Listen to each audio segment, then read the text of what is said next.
तस्मै श्री क्या हुआ? बहुत बढ़िया है। जल्दी करो। समाजजनों को कार्यक्रम तो अच्छा लगे। हमारे देवता स्वरूप जितने भी सज्जन विराजमान है, बड़े छोटे सबको प्रणाम। दुर्गा माता और स्त्री जो शक्ति है, मातृशक्ति को प्रणाम।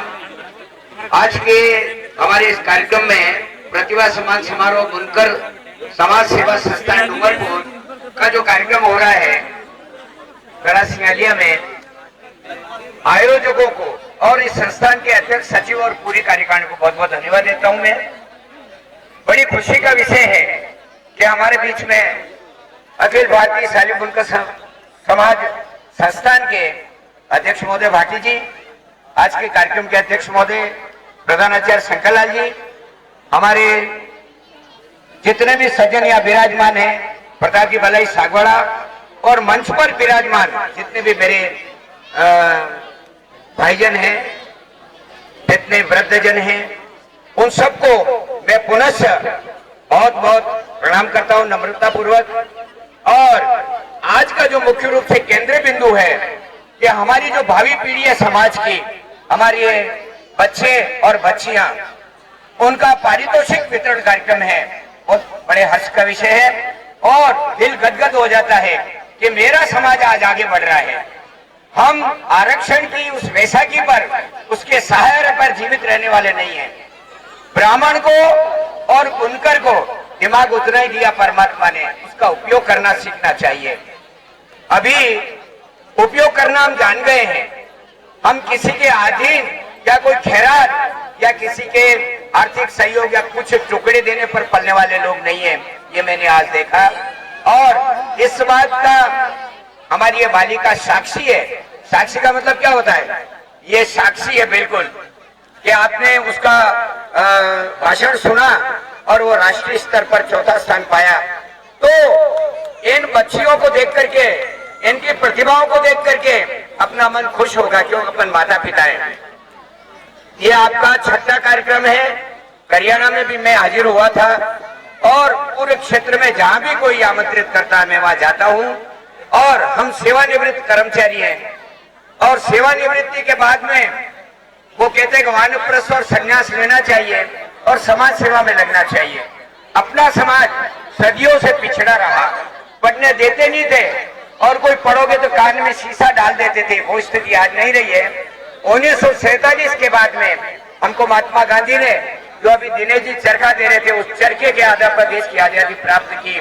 और हमारी बहनों ने, इन बच्चियों ने अपनी अपनी जो भी प्रतिभाएं दिखाई। पढ़ने में आप आगे बढ़ो, क्योंकि समय का तकाजा ये है। मैं ये चाहता हूँ कि हमारे भगवान जी थानेदार बन सकते हैं, गणेश जी थानेदार बन सकते हैं, तो हम भी क्यों नहीं कलेक्टर बने, हम भी क्यों नहीं एसपी बने, हम भी क्यों नहीं प्रिंसिपल बने, हम भी बहुत अच्छे वैज्ञानिक बने, हम IIT करें, हम प्रशासनिक सेवा में जाएं, हम विभिन्न क्षेत्रों में चारों और सभी विभागों में हम छा जाएं। क्यों? कि किसी ने कहा है कि खुदी को कर इतना बुलंद तकदीर से आगे, खुदा खुद बंदे से पूछे बोल तेरी रजा क्या है। अपन यदि मन में विचार कर लेंगे और दूसरा, इन बुजुर्गों का आशीर्वाद अपने साथ चाहिए। इन बच्चों का हौसला अफजाई अपन नहीं करेंगे, उनको हौसला अपन नहीं बढ़ाएंगे, तो फिर इनकी जो मनस्थिति है वो थोड़ी धूमिल होती है।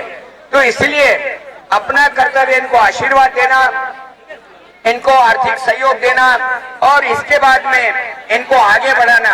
मैं ये समझता हूँ कि आपका ये जो डूंगरपुर सागवाड़ा क्षेत्र है, और यहाँ तक कि अपन कभी मिलते भी नहीं थे, जानते भी नहीं थे, आसपास में निकल जाते, लेकिन कार्यक्रमों के माध्यम से हमने 2 कार्यक्रम महासंस्थान के उस बैनर तले उदयपुर में करवाएंगे, पुनः हम करवाएंगे उस कार्यक्रम को। तो आपको निवेदन करता हूँ। दूसरी बात आई थी कि एक बहन ने हमें जो भाषण के द्वारा कहा, तो वास्तव में बालिका जो है, बालिका शिक्षा पर अपने को ध्यान देना चाहिए। वो 2 घर को सुधारती है, अपने पियर का नाम उजागर करती है और ससुराल में जाने के बाद में अपने सास ससुर और अपने ससुराल पक्ष का भी करती है। दूसरी बात, उसकी जो आने वाली संतति है, जो आने वाले बालक हैं, वो भी माता बुद्धिमान होगी तो निश्चित रूप से, क्योंकि घर में प्रथम गुरु जो है वो माता है। तो बालिका शिक्षा पर जोर लगावें आप। बालिकाओं को बाहर निकालें।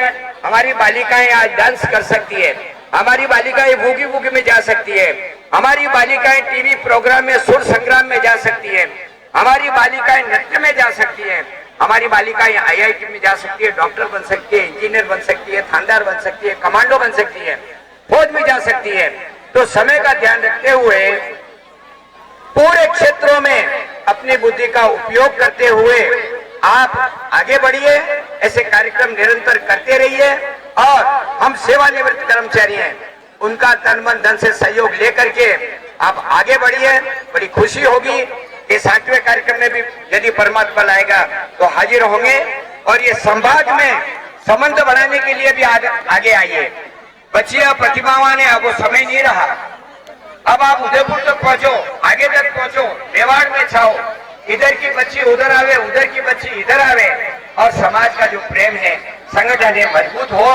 क्यों कि अपन जिस समाज में अपन ने जन्म लिया है वो देवता से भी श्रेष्ठ है, पंच परमेश्वर है, समाज बड़ा, और समाज के नाम पर भी आज हमारा नाम है। इसलिए समय का ध्यान रखते हुए पुनः इस कार्यक्रम को आयोजित करने वाले सभी बंधुओं का बहुत बहुत हार्दिक अभिनंदन, आभार व्यक्त करता हूं।